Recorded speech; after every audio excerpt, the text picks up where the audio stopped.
그리고 우리 그리스도인들이 가장 많이 듣는 말 중 하나가 믿음으로 살아야 한다라는 말을 아마 가장 많이 듣는 말 중일 것입니다. 교회가 되었든지 간에 어떤 목회자가 되었든지 간에 아니면 성도 간의 사이가 되었든지 간에 늘 항상 하는 것이 믿음으로 살아야 된다라는 말을 끊임없이 이야기하고 또 누군가에게 또 내가 얘기하기도 합니다. 그리고 아마 그 이유는 종교개혁 이후로부터 개신교 신앙 자체가 오직 믿음으로라는 이 핵심 가치 이것을 붙들고 있기 때문에 이것을 매우 강조하고 있기 때문에 이 기독교, 특히 이 기독교 신앙, 개신교 신앙에서는 믿음이라는 것을 강조를 합니다. 믿음을 강조하고 믿음이 가장 중요한 핵심이다라고 강조를 해요. 그래서 우리 그리스도인들은 믿음으로 살아야 된다라는 얘기를 정말 많이 합니다. 근데 정작 우리 그리스도인들의 삶을 보면, 우리의 현실을 바라보면, 우리 자신을 바라보면 어떻습니까? 진짜 믿음으로 살고 있냐라고 묻는다면 믿음으로 살고 있지 못할 때가 더 많다라는 것을 우리는 늘 우리 스스로가 느끼게 돼요.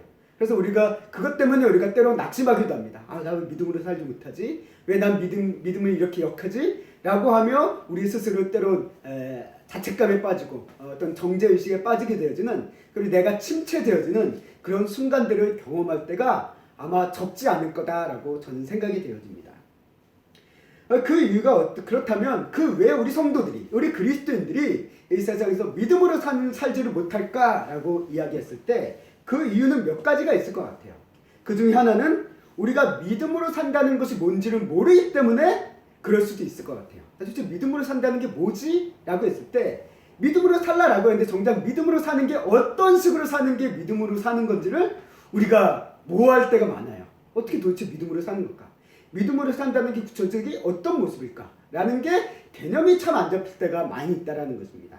그런 이유 때문에 우리가 믿음으로 사는 것을 잘 몰라서 못 사는 경우도 있습니다. 그래서 단순히 교회 출석하고 예배에 참석하고 또 성경을 읽고 기도 생활하는 어떤 이런 경건 생활, 이런 신앙이, 이런 훈련, 이런 삶의 모습이, 예배의 모습이 믿음으로 산다라는 것의 끝다다라고 이해하는 경우가 참 많다라는 거예요. 그래서 교회에 열심히 나오면 어떤 교회 가운데 어떤 행사에 열심히 참여하고 또 어떤 경건 생활에 의해서 내가 말씀과 기도 생활에 열심히 하면 내가 믿음으로 살고 있는 것에 다다라고 우리는 오해할 때가 있다는 겁니다. 물론 그게 틀리다는 건 아니에요.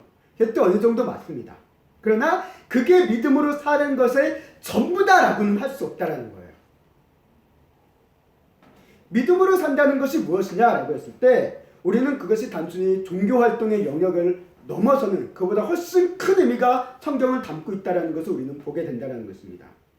우리 성도들의 일주일간의 패턴을 한번 보십시오. 우리 성도들은 경험하는 사이클이 있습니다. 일주일이라는 패턴이 있는데 그 7일이라는 기간 동안 실제 우리 성도들이 어떤 이 교회에 나와서 함께 공동체로 예배드리고 하는 이 종교활동, 어떤 경건생활의 부분은 전체 삶의 영역에서 봤을 때 일부분에 매우 짧은 순간에 불과하다는 것을 우리는 보게 돼요. 그때 예배만 드리고 돌아가는 사람들은 7일간의 기간 가운데 딱 한두 시간 정도만 예배 드리고 돌아가는 거예요. 그게 믿음 생활이 전부다라고 생각을 한다라는 거예요.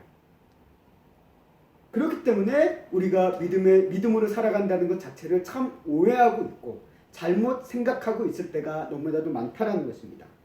오히려 믿음으로 산다라는 것은 무엇입니까? 이 교회 주일날 이렇게 나와서 교회 가운데서 함께 모여서 예배를 드리고 말씀을 함께 보고 나누고 하는 그런 시간뿐만 아니라 오히려 그 외의 시간, 남은 6일간의 시간, 우리 성도들이 일주일간의 생활하면서 그 삶의 현실 가운데서 믿음을 가지고 살아가야 된다는 것, 믿음을 이루며 살아가야 된다는 것을 성경은 오히려 우리에게 더 이야기하고 있다는 것을 우리는 보게 된다는 거예요.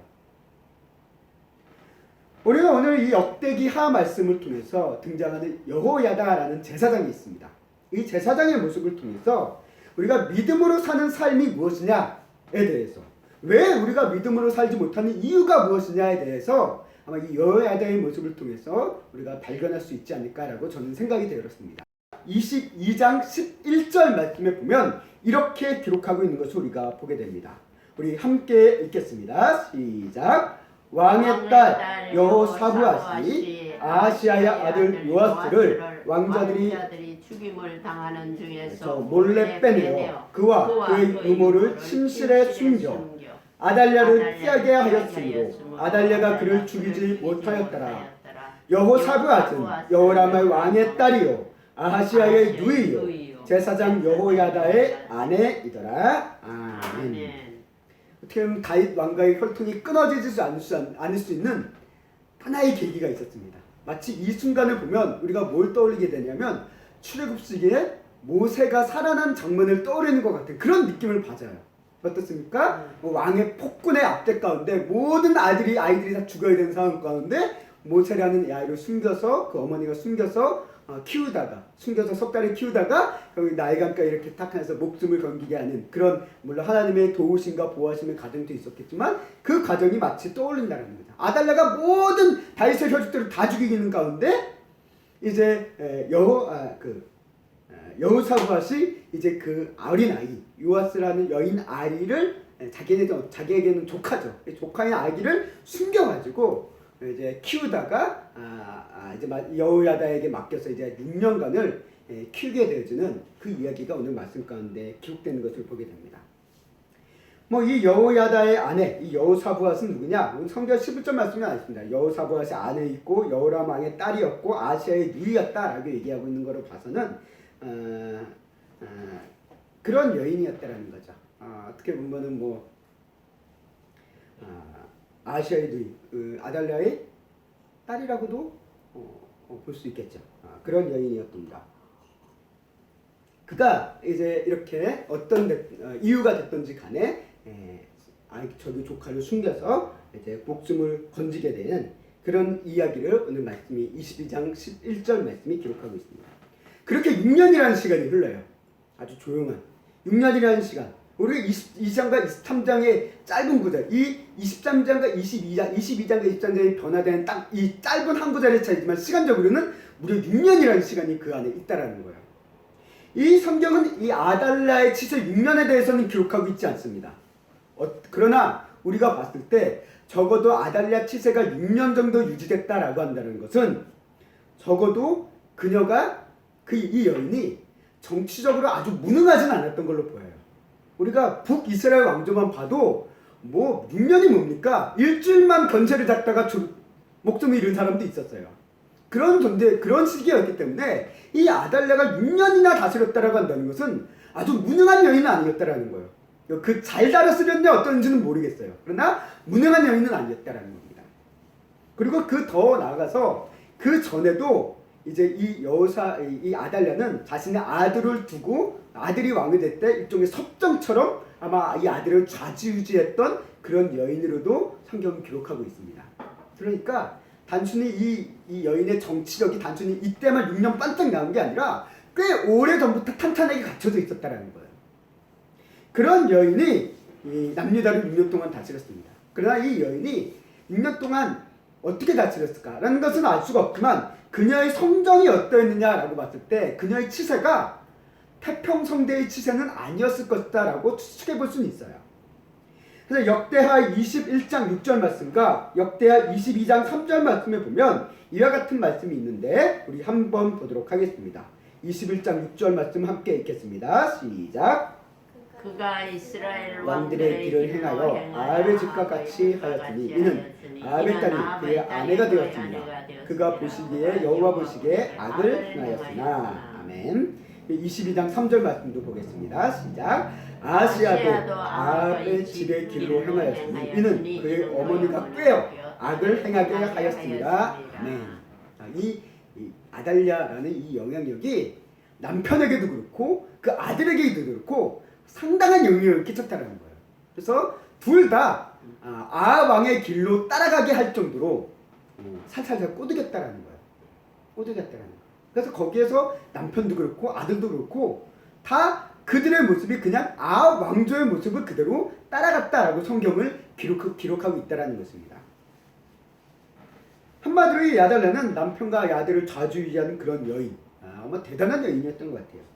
뿐만 아니라 스스로 여왕의 자리에 오를 때 자신의 혈육들을 마저도 도륙해버릴 수 있는 아주 잔인한 성품을 가지고 있는 여인이 바로 이 여인이었습니다. 뭐 흔히 이런 말도 있잖아요. 권력은 피부치라도 나누지 않는다라는 말이 있듯이 그만큼 자신의 권력력이 또 강했던 여인으로 생각되어집니다. 그야말로 이 아달랴는 어떻게 봤을 때 자신의 목적을 위해서는 수단과 방법을 가리지 않는 그 잔인함을 봤을 때 누구를 쏙 빼닮았냐? 이세벨을 그대로 빼닮았다라는 것을 우리가 보게 돼요. 그러니까 이세벨이라는 여인에 대해서도 성경에 많은 기록이 나와 있지 않지만 그녀가 어떤 자신의 어떤 영향력과 권력을 유지하기 위해서 그 북이스라엘의 바알 신앙의 어떤 그 영향력을 확보하기 위해서 남유다의 그 북이스라엘 여호와 신앙에 가진 사람들을 다 죽이고 엘리야를 잡아 죽이기 위해서 현상금도 걸고 했던 여인이 이 여인이었잖아요. 심지어 나봇의 포도원을 뺏기 위해서도 정말 음모를 꾸며가지고 그것을 강탈해버린 여인이 이 이세벨이었습니다. 이세벨과 어떻게 보면 그 모친의 성향을 그대로 빼닮은 여인이 아달랴였다라고 성경은 보고 있다는 거예요.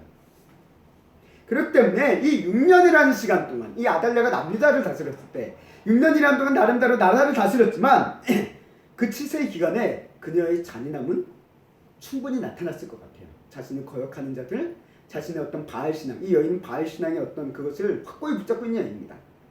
그 어머니 때부터, 그러니까 그 조부, 할아버지부터 쭉 이어오는 그런 신앙이었기 때문에 그렇기 때문에 그것에 대해서 거부한 사람들은 아마 다 쳐 죽이고 했을 겁니다.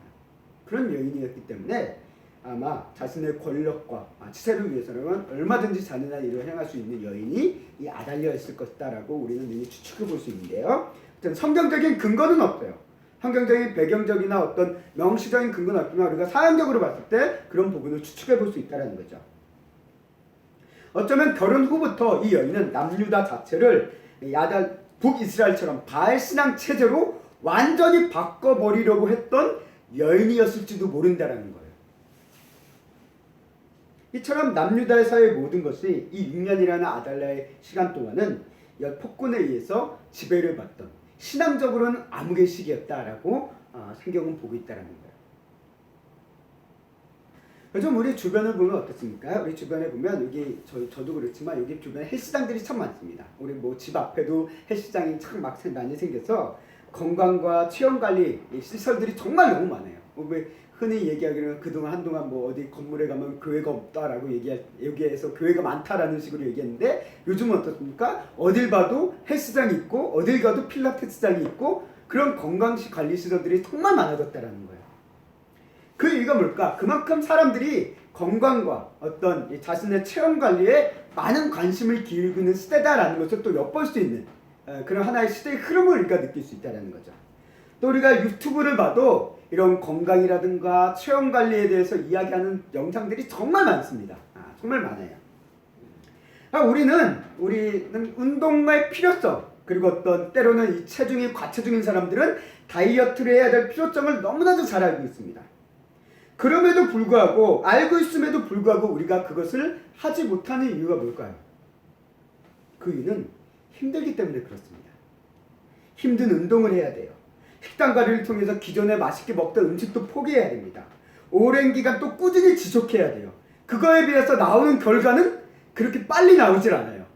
그러다 보니까 지치고 힘들고 괴로우니 아예 포기하거나 아예 시도를 안 하는 경우가 더 많다라는 거예요.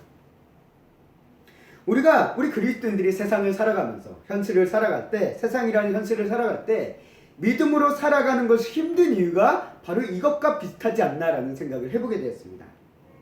우리가 믿음으로 살아가야 된다라고 얘기합니다. 그리고 믿음으로 일을 시작하지만 막상 그것을 시작하려고 할 때 우리 안에 드는 생각이 뭐냐면 믿음으로 이것을 시작했을 때 진짜 될까라는 두려움이 있다라는 거예요. 성공할 수 있을까에 대한 두려움이 있다라는 거예요. 또 내가 믿음으로 살아갈 때 그로 인해서 오는 내가 다른 사람과 다른 주장을 해야 돼요. 다른 이야기를 해야 돼요. 다른 행동을 해야 돼요. 이로 인해서 오는 차별이 있어요. 이로 인해서 오는 시선이 있어요. 이거에 대한 두려움이 우리에게 있습니다. 믿음으로 살기 위해서 내가 포기해야 되는 것이 있어요. 지금까지 누려왔던 것, 내가 지금까지 습관적으로 즐겨왔던 것들을 포기해야 될 것이 있습니다. 근데 이게 너무나도 아쉬운 거예요. 이런 이유 때문에 우리가 막상 믿음으로 살아야 된다라고 이야기를 하지만 정작 나 자신이 믿음으로 살지 못하는 이유가 여기에 있다라고 저는 생각이 되어집니다. 우리가 살아가는 현실을 바라봤을 때 이 사회 하나가 한 사람의 힘으로 변화되기는 쉽지 않습니다. 물론 한 사람의 희생과 노력이 크게 불길을 타오르게 할 때도 있어요. 타오르게 할 때도 있습니다. 그러나 상당수는 어떻습니까? 그 시대의 권력과 사회에서 묵살되어지고 그 불길이 꺼질 때가 더 많아요. 그게 우리의 역사적인 현실이어 왔습니다. 우리 그리스도인들이 믿음으로 세상을 살고 싶습니다. 아마 믿음 생활하면서 믿음으로 살고 싶다라는 욕구가 우리 성도들에게 없진 않을 거예요. 분명 있을 겁니다. 그런데 막상 세상을 바라보면, 내 현실을 바라보다 보면 내가 이렇게 믿음을 가지고 살아가는 것이 결코 쉽지만은 않다라는 거예요. 어렵다라는 겁니다.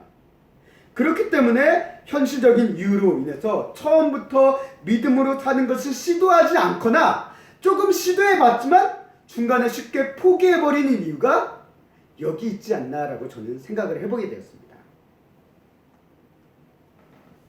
예를 들면 우리 이제 수능이 다가옵니다. 이제 얼마 안 있으면 수능을 다가오는데, 수능을 앞둔 우리 그리스도인 부모들이 자녀들에게, 수험생들에게 그 자녀들에게 어떤 얘기를 먼저 할까요? 내가 시험이 다가와도, 수능이 다가와도 믿음을 지켜야 되기 때문에 주일 성수를 해야 된다. 예배에 빠지지 말아야 된다. 하나님 앞에 어떤 경건 생활에 힘써야 된다라는 것을 과연 말할까요? 그리스도인 성도가? 아니요. 수능을 앞두고 있으면 그 부모라도, 아무리 그리스도인 성도라고 해도 대부분의 사람들이 뭘 얘기합니까? 야, 예배 빠지고 학원 가. 공부해. 수능 준비해. 대부분의 부모가 그렇게 얘기할 겁니다. 정말 믿음을 정말 철저하게 지키고 강조하는 부모 가운데 정말 특출나는 부모들은 네가 그거를 안 한다 하더라도 괜찮다. 예배를 드려야 된다. 라고 우선순위를 두시는 부모들도 있을 거예요. 그러나 대부분의 부모들은 어떻습니까? 학원 가. 수능 준비해. 그게 먼저지 라고 우리는 이야기한다라는 거예요. 우리의 상황이 그래요. 우리는 현실의 상황이 더 급하고 중요하다는 생각이 들면 들수록 믿음으로 사는 것을 항상 뒷전으로 밀어버린다는 거예요. 그게 우리의 모습이다라는 것입니다. 아니, 정확하게 얘기하면 우리는 현실의 삶과 믿음의 삶을 따로 떼어놓고 있다는 거예요. 현실은 현실이고 믿음은 믿음이라는 거예요. 현실로 사는 것은 현실의 가정 가운데 살고, 믿음으로 사는 것은 그저 교회에 왔을 때, 교회에 믿는 사람들끼리 모였을 때 라는 정도로만 국한해 놓는 경우가 많다라는 겁니다. 현실은 현실이고 믿음은 믿음이다. 이건 따로따로 놀아야 된다 라고 이야기하는 성도들이 정말 많다라는 거예요. 정도의 차이는 있지만 우리는 어떻게 보면 다 똑같아요. 어떻게 보면 심지어 우리 목회자들도 그런 경향이 없잖아 있을 겁니다. 믿음과 현실이 부딪혔을 때 우리 대부분은 어때요? 현실을 택한다는 거예요. 이런 우리가 어떻게 하면 그리스도인으로 이 현실 속에서 믿음으로 살아갈 수 있을까라는 이 질문이 나올 수밖에 없다는 것입니다. 이에 대해 성경은 이것을 우리에게 얘기합니다. 오늘 말씀 23장 1절 말씀 다시 한번 보겠습니다. 시작. 제7년에 여호야다가 용기를 내어 백부장 곧 여호람의 아들 아사랴와 여호하난의 아들 이스마엘과 오벳의 아들 아사랴와 아사야의 아들 마아세야와 시그리의 아들 엘리사밧 등과 더불어 언약을 수행해. 오늘 여호야다가 이때 23장에서 딱 등장을 합니다. 등장을 하게 되는데, 이 여호야다의 등장에 대해서 역대하와 열왕기에서 기록하는 것은 약간 표현이 달라요. 비슷하지만 역대하에서는 이 여호야다의 등장에 대해서 추가된 언급이 표현이 하나 더 있습니다. 그거는 뭐냐면 제7년에 여호야다가 용기를 내어라는 표현이 있어요. 용기를 내어라는 표현이 더 추가로 들어가 있습니다. 그래요. 역대하에서는 무엇을 강조하냐? 여호야다의 용기를 강조하고 있다는 거예요. 우리가 이 6년이라는 아달랴의 치색 가운데 이 여호야다가 일종의 혁명을 준비하는 거예요. 뭐 말이 좋아서 혁명이죠. 성공했을 땐 혁명하지만 실패하면 반란입니다. 그것을 준비하는 거예요. 이 혁명을 준비하는 과정은 결코 간단하지 않을 겁니다. 성경에는 짧은 한 구절로 나와 있지만 우리 세계의 역사를 살펴보다 보면 많은 이들이 나름대로 혁명을 준비했지만 실패하고 반란으로 끝나는 경우가 허다하다라는 거예요. 만약 혁명이 쉬웠으면 이 세상에 독재자와 폭군은 쉽게 사라졌을 겁니다. 그런데 여전히 독재자와 폭군이 많은 나라에서 권력을 잡고 있는 이유가 뭡니까? 사람들의 혁명, 혁명이 실패하고 반란으로 끝났기 때문에 끝나는 경우가 더 많아서 그렇다는 거예요. 독재자와 폭군 아래서 혁명을 준비해도 어떤 문제가 있습니까? 배신자가 있습니다. 고발자가 있습니다. 이로 인해서 무자비한 진압이 이루어지게 되어지고 그들의 계획이 실패할 때가 더 많다라는 거예요. 여호야다의 이 지금 혁명, 여호야다가 준비하는 과정도 실패할 가능성도 매우 높았다라는 거예요. 6년이라는 이 아달랴의 시세 동안 이 아달랴가 자신의 세를 안 불려놨을 거라고 생각합니까? 아니요. 엄청나게 불려놨을 거예요. 자신의 측근들, 어떤 자신에게 아첨하는 어떤 정보원들 수두룩하게 만들어놨을 겁니다. 그런 여인을 놔두고 아달랴가 룰루랄라 신나게 가볍게 혁명 한번 해보자 이랬을 것 같습니까? 아니라는 거예요. 목숨을 걸은 겁니다. 여호야다가 사람들을 모으고 숨겨왔던 왕자를 그들에게 보여주고 언약을 다시 한번 세우고 혁명을 준비하기 이 과정은 정말 상당한 용기가 필요했습니다. 한마디로 목숨을 거는 거예요.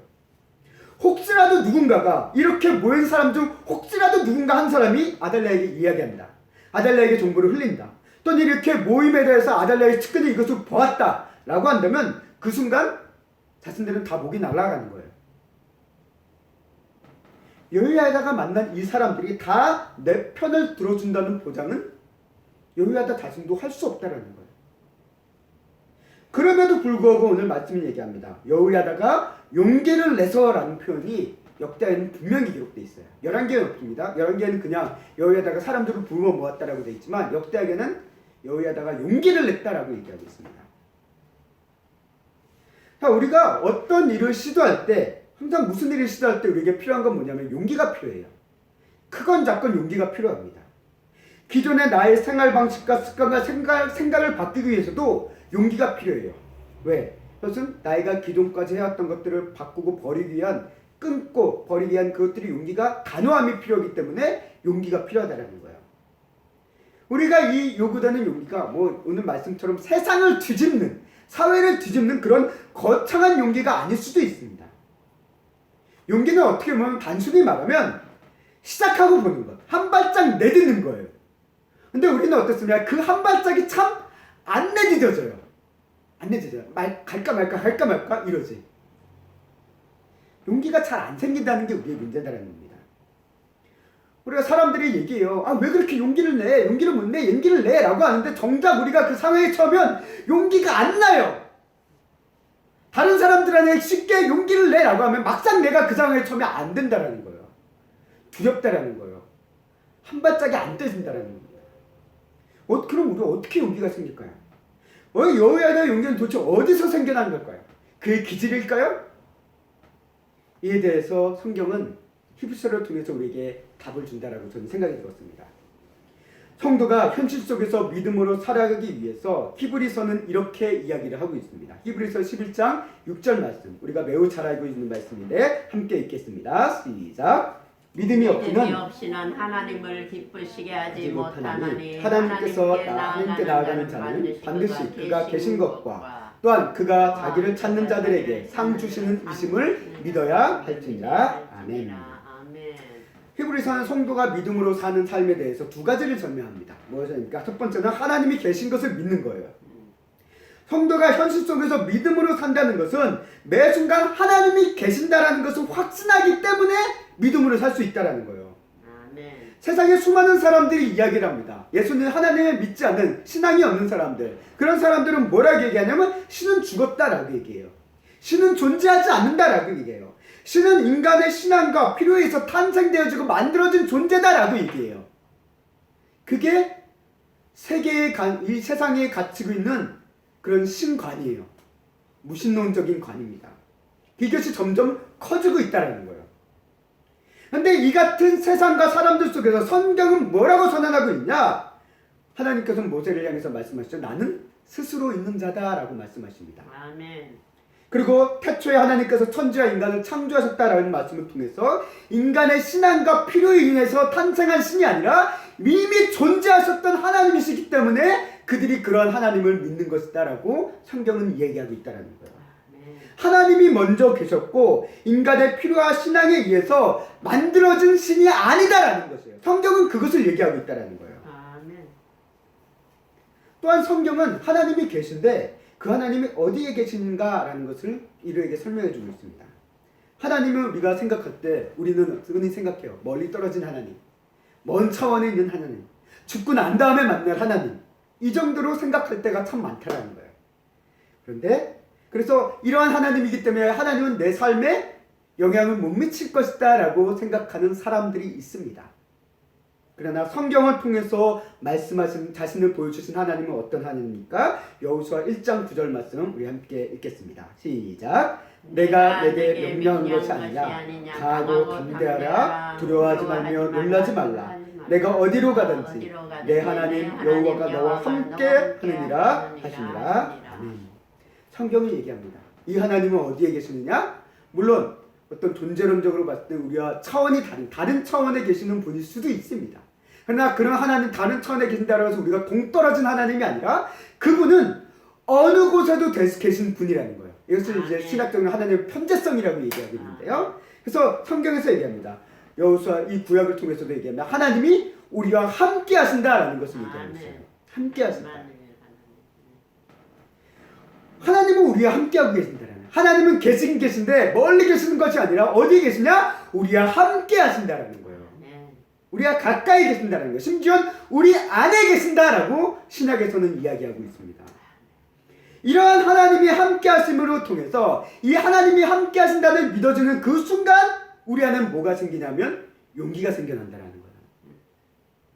그래서 오늘 이 1장 9절 말씀에서 얘기하잖아요. 강하고 담대하라. 두려워하지 말라. 놀라지 말라. 이 말씀을 통틀으면 한 단어로 얘기하면 뭡니까? 용기잖아요. 용기를 내라라는 말이잖아요. 이 용기를 낼 수 있는 이유가 뭐냐? 내가 너와 함께하고 있기 때문에 너는 용기를 낼 수 있다는 것을 여호수아 1장 9절 말씀에 얘기하고 있고, 이게 여호수아에게만 말씀하신 것이 아니라 성경의 수많은 인물들을 향해서 하나님께서 끊임없이 말씀하신 바라는 거예요. 내가 너와 함께하고 있다. 너희와 함께하고 있다. 두려워 말라. 놀라지 말라. 용기를 내라라는 반어적인 표현이잖아요. 오늘 이 메시지가 우리에게 함께하고 있습니다. 우리 현실 속에서도 한번 생각해 보십시오. 하나님이 우리와 함께한다는 관점을 떠나서 현실 속에서 누군가 나와 함께하고 있어요. 그 사람이 나를 격려해줘요. 나를 인정해주고 그런 사람이 나와 함께하고 있다라고 한다면 우리는 어떻습니까? 힘이 나잖아요. 용기가 생기잖아요. 그래서 혼자서는 못할 것 같아 같이 하니까 할 수 있게 되잖아요. 그런 경우가 얼마나 많습니까? 특히 우리 전도 현장에 나갈 때도 그래요. 혼자 하려면 정말 안 돼요. 근데 같이 하는 사람이 있으면 나가져요. 그게 있다라는 겁니다. 하지만 나와 함께하는 사람이 없다라고 생각해주고 나를 비난하고 인정해주지 않는 사람만 있다라고 생각하면 우리는 어떤 생각이 드냐면 그저 죽고 싶은 생각밖에 안 들어요. 이 시대 자살자들이 이 풍요성의 빈곤이라고 해서 이 시대 자살자들이 참 많다라고 우리나라 자살률이 1위다라고 하잖아요. OECD 국가에서 1위라고 할 정도로 자살률이 많은데 그 이유가 뭐냐? 고독해서 그렇다고 그래요. 수많은 사람들이 있는데 나를 인정해주는 사람, 나와 함께해준 사람이 없다라고 느껴지니까 자신의 목숨을 끊는 사람들이 늘고 있다라고 이제 어떤 표본조사, 이런 설문조사 같은 결과가 이야기를 하고 있다라고 얘기를 합니다. 하나님께서 함께 하신다는 이 믿음에서 우리의 용기는 시작된다는 거예요. 이렇게 생긴 용기를 통해서 우리가 현실이라는 곳에서 믿음의 한 발짝을 내딛게 되어지고 믿음으로 살아가기 시작하게 된다는 겁니다. 성경에서는 분명히 직접적인 언급은 없어요. 이 여호야다가 어떻게 용기를 냈냐라고 언급은 없지만 여호야다가 오늘 역대하를 통해서 용기를 내어라는 이 말씀 자체가 분명 그가 느끼기에는, 그가 생각하기에는 하나님이 함께 하심에 대한 믿음에서 시작되어진 용기다라고 저는 생각이 들었다는 겁니다. 아멘. 그냥 그가 기질이 있어서 원래 용맹한 사람에서 용기가 튀어나온 것이 아니라 아달랴라는 그 폭정 앞에, 그런 독재자 앞에 대항할 수 있었던 그 용기, 목숨을 걸 수 있었던 이 용기는 하나님이 함께 하신다는 그 확신이 아니었으면 나오지 않았을 것이다 라고 저는 생각이 들었습니다. 자, 히브리서 11장 6절로 다시 한번 돌아가서 두 번째 강조하는 믿음의 상저의 측면을 얘기합니다. 믿음으로 산 삶의 두 번째 강조점은 뭐냐면 무엇을 얘기합니까? 자신을 찾는 자들에게 상 주시는 이심을 믿는 것이다 라고 얘기하고 있어요. 예수님께서 마태복음을 통해서 이렇게 얘기합니다. 기도에 대해서 얘기하셨을 때죠. 하나님 아버지를 찾고 의지하는 자들에게 하나님께서는 가장 좋은 것으로 주신다라고 말씀하신 바가 있습니다. 결국 여기 히브리서를 통해서 말씀하는 상이 뭐냐라고 했을 때 뭐 어떤 상급, 뭐 면류관, 뭐 이런 것들도 얘기해 볼 수 있지만 그냥 이 상의 본질적인 측면으로 봤을 때는 하나님의 선하신 뜻에 따라 우리에게 주어진 은혜의 결과라고 저는 생각되어집니다. 하나님의 은혜라고 볼 수 있어요. 이 상이라는 것이 나중에 모든 일이 끝난 다음에 받는 그런 상 정도가 아니라 하나님의 은혜가 있는 은혜의 순간들을 저는 생각이 되었습니다. 우리가 현실 속에 믿음으로 살지 못하는 이유가 뭘까? 라는 그 두 번째 이유는 하나님의 이런 선하신 뜻이 이루어질 것을 우리는 믿지 못해서 그래요. 과연 우리가 사는 이 현실 속에 하나님의 뜻이 과연 나타날 수 있을까? 하나님의 선하신 뜻이 이루어지는 그 놀라운 영광과 그 상이 이 삶 가운데 내가 해당하는 과정 가운데 과연 맺어질 수 있는 것일까? 라는 의구심과 두려움과 염려가 우리 안에 있기 때문에 우리는 그 믿음으로 사는 삶을 나아가지 못하고 또는 유지하지 못하는 이유가 여기에 있다라고 저는 생각이 들었습니다. 우리의 눈과 시점으로 봤을 때는 하나님의 뜻이 안 나타나는 것처럼 느껴질 수도 있다는 거예요. 다시 말해 하나님을 찾았는데 하나님께서 은혜를 안 베풀어 주시는 것 같다라고 느껴지기 때문에 우리는 믿음으로 사는 것을 포기하거나 아니면 시작하지 않는다라는 거예요. 생각해보세요. 실패할 것을 뻔히 아는데 일을 시작할 사람들이 있겠습니까? 없다라는 거예요. 믿음으로 우리 성도들이 그래요. 믿음으로 사는 게 이 세상에서 실패할 것이다 라고 생각하는 사람들이 어떻게 믿음으로 살 수 있겠습니까? 못 산다라는 거예요. 그래서 우리는 믿음을 붙잡고 살지 못하는 이유가 또 하나가 여기 있다는 거예요. 하나님께서 상 주시는 이심을 믿지 못한다라는 거예요. 은혜 베풀어 주시는 이심을 믿지 못한다라는 것입니다. 아멘. 오늘 여호야다는 모인 사람들에게 무엇을 얘기합니까? 23장 3절 말씀에 보면 이렇게 얘기합니다. 함께 읽겠습니다. 시작. 온 회중이 하나님의 전에서 왕과 언약을 세우매 여호야다가 무리에게 이르되 여호와께서 다윗의 자손에게 대하여 말씀하신 대로 왕자가 즉위하여야 할지니. 아멘. 여호야다는 뭘 얘기하냐? 여호와께서 다윗의 자손에게 말씀하신 대로 왕자가 즉위해야 한다. 사실 하나님의 약속을 떠올리는 거예요. 하나님의 약속, 하나님의 언약. 다윗의 왕과 이 왕 씨가 결코 끊어지지 않게 하실 것이라는 그 약속된 말씀이 있었는데 그것을 다시 한번 상기시키는 거예요. 아달랴를 통해서 모든 다윗의 씨가 끊어진 것처럼 보이지만 아니다. 여기 있다. 이 유일한 씨, 이것을 하나님께서 결코 잃어버리지 않게 하실 것이다. 라는 이 확신, 이것이 여호야다에게 있었던 것으로 보입니다. 그래서 사람들이 얘기해요. 왕자가 즉위해야 된다. 다윗의 씨인, 다윗의 자손인 이 요아스 왕자가 이제는 왕이 올라야 될 때가 왔다라고 이제 선언하고 있다는 거예요. 다시 말해 아달랴에 대한 승리를 지금 선포하고 있다는 거예요. 여호야다는 그 승리를 확신하고 있었다는 겁니다. 그렇다고 해서 여호야다가 뭐 군사적으로 이 역량이 더 많다라는 것은 우리는 알 수 없어요.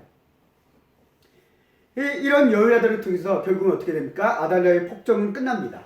그리고 바알 신앙은 무너지게 되어지고 하나님과의 그 언약, 그 여호와 신앙이 다시 회복되어지는 과정이 이 여호야다를 통해서 그리고 여호아스라는 이 왕자를 통해 왕자의 시대를 통해서 이루어지는 것을 역대기와 열왕기가 기록하고 있는 것을 우리가 보게 됩니다. 여하튼간에 이 여호야다는 이 확신이 있었어요. 하나님을 찾는 자들에게 상 주시는 이시는 이 하나님에 대한 확신, 하나님의 선하신 뜻은 반드시 이루어질 것에 대한 이 확신이 있었기 때문에 이 확신이 그에게 용기를 더해 주었다라고 우리는 볼 수 있다는 것입니다. 그래서 그는 그 용기를 내서 사람들을 모았고 사람들에게 하나님의 언약을 떠올리며 혁명을 시작한 것을 오늘 말씀은 우리에게 이야기하고 있다는 거예요. 이런 여호야다의 모습을 통해 보며 우리의 모습도 돌아보게 됩니다. 우리의 매일의 삶 가운데 우리가 믿음으로 살아가지 못하는 이유는 간단히 말해 용기가 없어서입니다. 내 기존의 삶의 모습들, 어떤 패턴들, 내가 느꼈던 습관들, 이것들을 단호하게 끊을 수 있는 용기가 우리에게 없어서 그래요.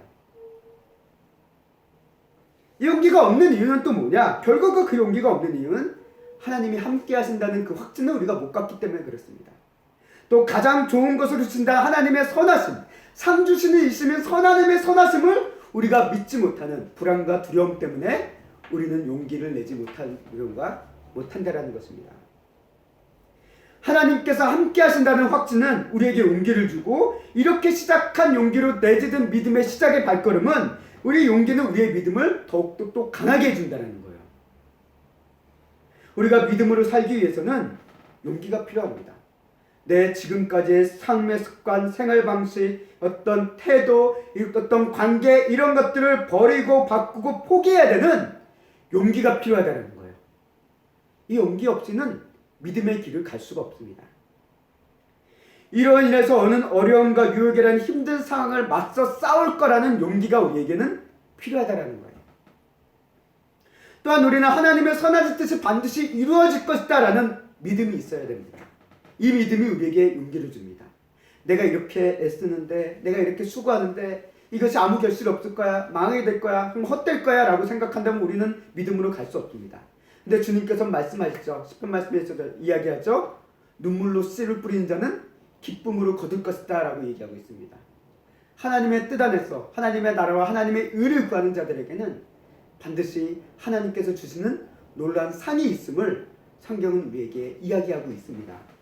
그런 확신이 있을 때 우리는 믿음의 길을 갈 수 있다는 것입니다.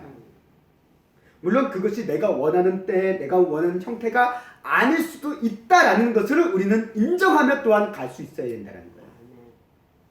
우리가 다윗의 모습을 한번 떠올려 보십시오. 다윗이 어려운 현실 속에서도 믿음으로 살아갈 수 있었던 이유가 뭡니까? 그 용기가 어디에 있었을까요?